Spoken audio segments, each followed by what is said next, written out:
I got a text from my dead friend. You heard that right. A dead friend. Her body was already lying in the morgue, her phone destroyed in the crash, her family still screaming through tears. And yet, at that exact moment, my phone buzzed. The screen lit up with her name, her number, her words, and the message read, "I will be back soon." I got a text from my dead friend, and from that second on, I knew my life would never be the same. Grief has a way of dulling everything. Sounds feel muffled, colors fade, and even time seems to slow into this unbearable stretch of nothing. That's what I felt when I first heard the news. My best friend Sarah was gone, just like that. She was driving home late one night, tired after work, and her car lost control on a bend she had driven 100 times before. By the time the ambulance came, it was too late. They told me she died instantly. But grief doesn't process instantly. It lingers, it claws, it burns. Sarah and I weren't just friends. She was family. We had known each other since we were kids, shared secrets, heartbreaks, and laughter that could make even the darkest day feel light again. I can still hear her laugh, this warm, loud sound that carried across a room and made strangers smile. And now, just hours after I found out she was gone forever, my phone lit up with her name. At first, I thought it was a cruel mistake. Maybe her family had her phone. Maybe they were reaching out to her contacts. But when I opened the message, my heart froze. I have to be strong for the task ahead. I will be back soon. My hands trembled so badly, I almost dropped the phone. I dialed back immediately, desperate, shaking, whispering her name into the dark. The line rang once, and then silence, and then a voice, not hers. A police officer answered, confused, calm. He told me her phone had been completely destroyed in the accident, smashed into unrecognizable pieces. The number shouldn't even be active. I hung up. My chest ached, my head spun, and the impossible reality set in. I didn't sleep that night.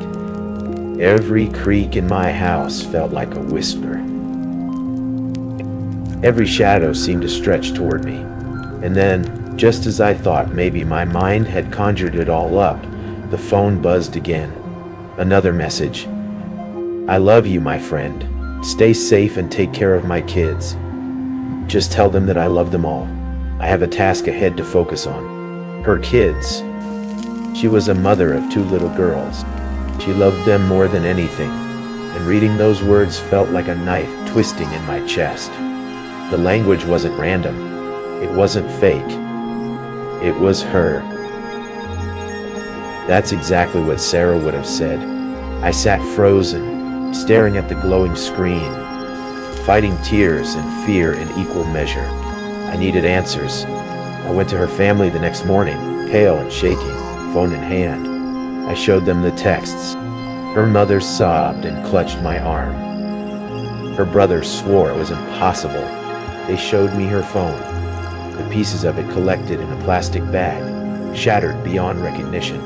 There was no SIM card, no intact memory chip. And yet, the messages were there on my screen, plain as day, with timestamps matching the very hours after her death. Days went by, and the world outside moved on. The funeral was planned, the condolences poured in, but I couldn't stop thinking about those texts. They sat in my phone like scars, burning holes into my sanity. Everyone told me I was imagining it, that grief was making me see things. But the phone buzzed again. This time it was just one line. Don't be afraid when you see me. I couldn't breathe. My ears rang. My hands went cold. Was she coming back? In what form? I deleted the message, then regretted it instantly, as if I had erased proof that something impossible was happening. But the fear wasn't gone. It only grew deeper. At night, I started hearing things. A faint vibration, even when my phone was off. A whisper-like tone, the sound of my name being spoken in a voice I knew too well. And always, at the same hour, the same minute, she had died. I stopped sleeping. Coffee became my lifeline. My house, once a place of comfort, now felt like a cage closing in. Then came the dream. Or maybe it wasn't a dream. I was lying in bed, eyes heavy, but mind racing, when I felt the weight shift beside me, as though someone had sat on the mattress. I froze, terrified to look, but I could hear breathing, slow, steady, and achingly familiar. I forced myself to turn, and there she was, Sarah Dot, pale, broken, but smiling. Her lips moved, but no sound came out. And then my phone lit up on the nightstand. A new message. I told you I'd be back. I woke up screaming, drenched in sweat, the phone buzzing in my hand, though I had no memory of picking it up. The message was still there. I couldn't deny it anymore. Whatever this was, it wasn't grief. It wasn't hallucination. Something had reached across the boundary of death. Something was using her voice, her words, her number. I tried everything to find an answer. Tech experts, paranormal forums, late-night phone calls with people who claimed to understand. Some told me it was a glitch, a rerouted signal, a data ghost. Others told me it was her spirit, trapped and desperate. A few whispered darker things, that something else was pretending to be her. Something that wore her love like a mask to get closer to me. The messages kept coming. Sometimes loving, sometimes strange. Stay inside tonight. Don't trust the man in the hallway. Look under your bed. Each one chipped away at my sanity, leaving me unable to tell if I was being warned or hunted. One night, I finally worked up the courage to reply. I typed with trembling fingers, "Sarah, if it's really you, prove it." The typing dots appeared instantly. And then, "Remember the promise we made at the lake?" My blood ran cold. That was ours. That was private.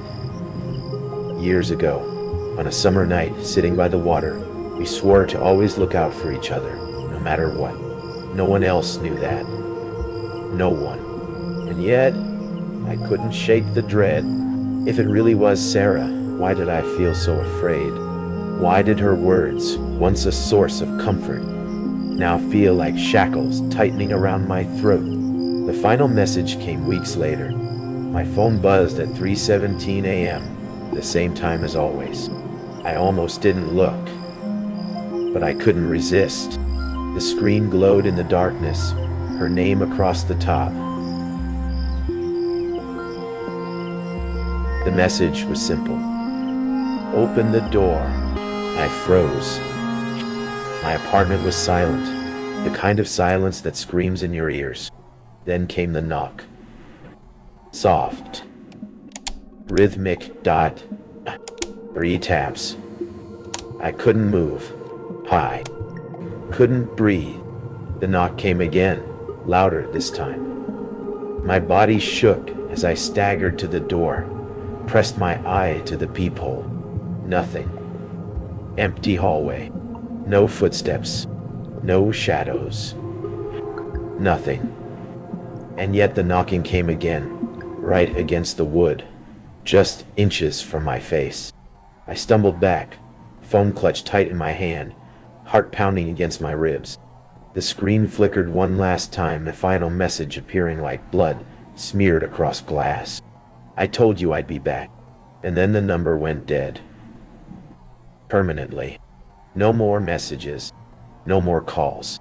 I don't live in that apartment anymore. I couldn't. Yeah. Every time the clock strikes 3:17, I feel my chest tighten. I hear phantom vibrations, whispers that my brain insists are real. And I wonder, was it really Sarah reaching out to me? Or was it something else wearing her skin, waiting for me to open that door? Grief is supposed to fade. It's supposed to heal. But mine has only grown sharper, deeper, darker. Because I can't escape the truth. I got a text from my dead friend. And even now, years later, I know one thing with absolute certainty. She's not done with me yet.